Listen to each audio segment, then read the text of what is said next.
Hello friends, ഞാൻ ബിബിൻ ബെന്നി. അപ്പോൾ നമ്മൾ ഇപ്പോൾ ഉള്ളത് ബാംഗ്ലൂർ മൈസൂർ ഹൈവേയിലുള്ള ഒരു കാർ മ്യൂസിയത്തിലാണ്. ഇതൊരു പ്രൈവറ്റ് കാർ മ്യൂസിയമാണ്. 50 രൂപയാണ് ഇവിടുത്തെ ടിക്കറ്റ് വരുന്നത് കേട്ടോ. ഇവിടെ ധാരാളം വാഹനങ്ങളുണ്ട്. അപ്പോൾ അതിൽ ചെറിയൊരു പോർഷൻ മാത്രം നമുക്ക് ഈ വീഡിയോയിൽ കാണിക്കാം. ഇതിൻ്റെ സെക്കൻഡ് തേർഡ് പാർട്ടായിട്ട് കാറുകളുടെയും ബൈക്കുകളുടെയും അല്ലാതെയുള്ള ഒരുപാട് സംഭവങ്ങളുണ്ട് കേട്ടോ. അന്നത്തെ കാലത്ത് മനുഷ്യൻ ഉപയോഗിച്ചുകൊണ്ടിരുന്ന പല എക്യുപ്മെൻസുകളൊക്കെ ഇവിടെ ഡിസ്പ്ലേ ചെയ്ത് വെച്ചിട്ടുണ്ട്. പഴയ നാണയങ്ങൾ, താളി ഓലകളൊക്കെ ഉണ്ട്. അപ്പോൾ നമ്മൾ ഓരോ വീഡിയോകളായിട്ട് നമുക്ക് ചെയ്യാം കേട്ടോ. അപ്പോൾ ഇപ്പോൾ തൽക്കാലത്തേക്ക് നമ്മൾ ചെറിയൊരു വീഡിയോ ആയിട്ട് ചെയ്യുകയാണ്. ഇതിൽ നമ്മൾ മഹാത്മാഗാന്ധിയൊക്കെ ഉപയോഗിച്ച വാഹനങ്ങൾ ഇവിടെയുണ്ട്. അതിനെപ്പറ്റിയൊക്കെ നമ്മളിതിനെപ്പറ്റി സംസാരിക്കാം. ഓക്കെ, അപ്പോൾ ഇൻബിറ്റ്വീനിൽ ഞാൻ ഒരുപാട് സംസാരിച്ച് വഷളാക്കുന്നില്ല. അപ്പോൾ നമുക്ക് നിങ്ങൾ വിസിറ്റ് ചെയ്ത അതേ ഫീലോടെ നമുക്ക് ഈ വീഡിയോ എഡിറ്റ് ചെയ്ത് വെച്ചിട്ടുണ്ട്. അപ്പോൾ വീഡിയോയിലേക്ക് പോവാം. എല്ലാവരും ഫുള്ളായിട്ട് കാണാനായിട്ട് ശ്രമിക്കുക.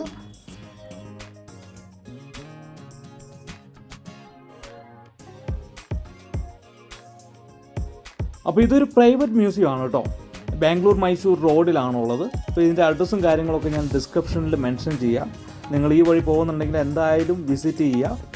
അപ്പം നല്ല രീതിയിൽ മെയിൻറ്റെയിൻ ചെയ്ത് വെച്ചിട്ടുണ്ട്.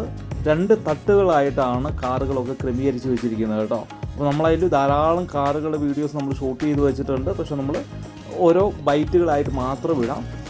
എൻട്രൻസിൽ തന്നെ ഒരു വാഹനം ഇവിടെ ഡിസ്പ്ലേ ചെയ്ത് വെച്ചിട്ടുണ്ട്. അപ്പോൾ അതിൻ്റെ കുറച്ച് വീഡിയോസ് ഫുട്ടേജസ് നമുക്ക് കണ്ടിട്ട് നമുക്ക് ഉള്ളിലേക്ക് പോകാം കേട്ടോ.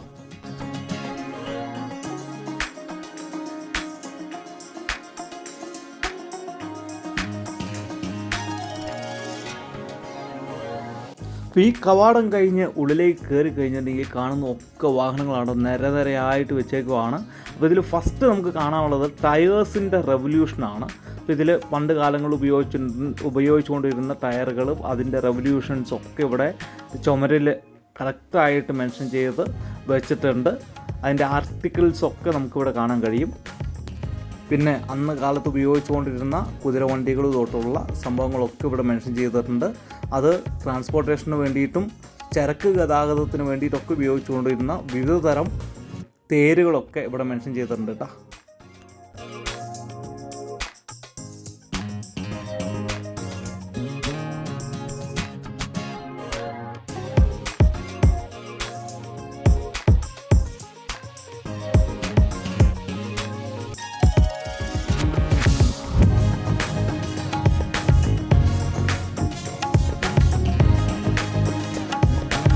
ഓരോ വാഹനങ്ങളുടെ അടിയിലായിട്ട് അതിൻ്റെ മോഡല്, അതിൻ്റെ എൻജിൻ കപ്പാസിറ്റി തൊട്ട് അതിൻ്റെ സ്പീഡ്, അതിൻ്റെ പവർ എല്ലാം മെൻഷൻ ചെയ്ത് വെച്ചിട്ടുണ്ട്. ഞാൻ അതൊക്കെ വീഡിയോയിൽ കാണിക്കുന്നുണ്ട് കേട്ടോ.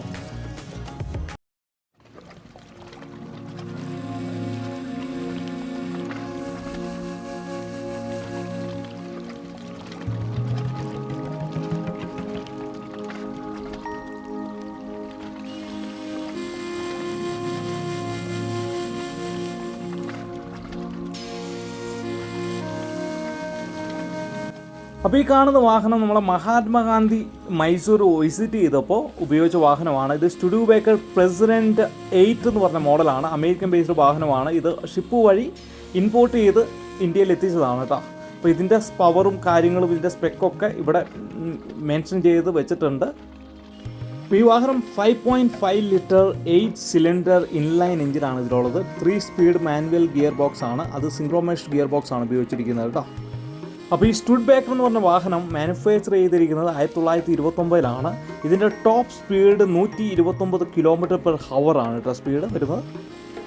ഗാന്ധിജിക്ക് സ്വന്തമായിട്ടൊരു വാഹനമില്ല. പക്ഷേ അദ്ദേഹം ഇൻഡിപെൻഡൻസിൻ്റെ ഭാഗമായിട്ടുള്ള പ്രചരണത്തിൻ്റെ ഭാഗമായിട്ട് മൈസൂർ എത്തിക്കഴിഞ്ഞപ്പോൾ ധാരാളം വാഹനങ്ങൾ ഇതേപോലെ അദ്ദേഹം ഉപയോഗിക്കുകയുണ്ടായി. അതിലൊരു വാഹനമാണ് ഈ കാണുന്ന വാഹനം.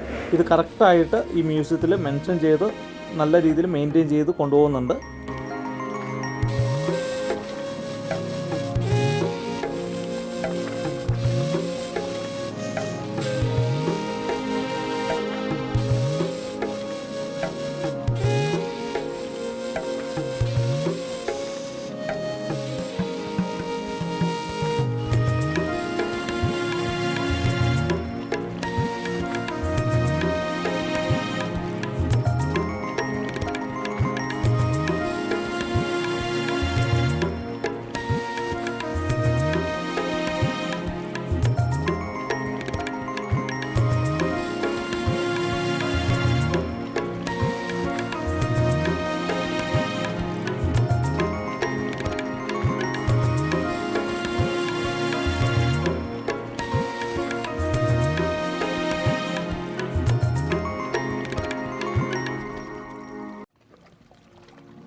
ഇപ്പോൾ നമ്മൾ ഇനി കാണാൻ പോകുന്നത് മൈസൂർ മഹാരാജാവ് ഉപയോഗിച്ച വാഹനമാണ് കേട്ടോ. അത്യാവശ്യം നീളവും വീതിയും ഒക്കെ ഉള്ള വാഹനമാണ്.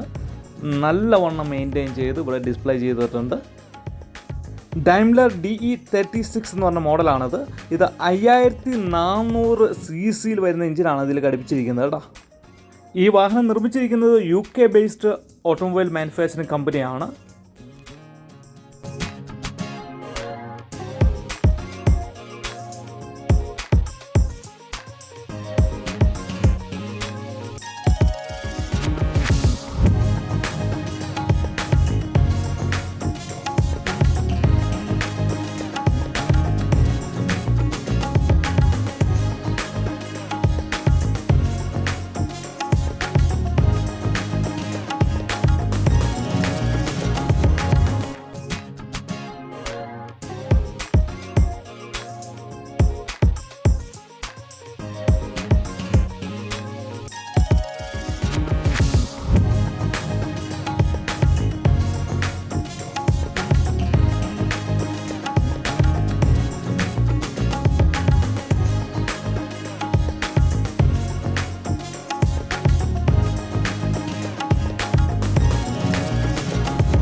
അപ്പോൾ ഇതുപോലുള്ള ധാരാളം വാഹനങ്ങളുടെ കളക്ഷൻസ് ഇവിടെ ഉണ്ട് കേട്ടോ. അപ്പോൾ നമ്മൾ സെക്ഷനായിട്ട് നമ്മൾ വീഡിയോകളിൽ വരുന്നതായിരിക്കും. അപ്പോൾ നിങ്ങൾ ചാനൽ സബ്സ്ക്രൈബ് ചെയ്യുക, അതുമാതിരി ബെല്ലൈക്കണും കൂടെ എനേബിൾ ചെയ്യുക. അപ്പോൾ വീഡിയോനെ പറ്റിയുള്ള അഭിപ്രായങ്ങളും നിർദ്ദേശങ്ങളും ഒക്കെ നിങ്ങൾ കമൻറ്റ് ബോക്സിൽ മെൻഷൻ ചെയ്യണം. അപ്പോൾ നമ്മൾ അതിനനുസരിച്ചുള്ള മോഡിഫിക്കേഷൻ നമ്മളെ വീഡിയോസിൽ ഇനി അപ്കമിങ് വീഡിയോസിലൊക്കെ നമ്മൾ കൊണ്ടുവരും. അപ്പോൾ അടുത്ത വീഡിയോയിൽ കാണുന്നവരെ എല്ലാവർക്കും ഒരു ചിന്ന ഗുഡ് ബൈ.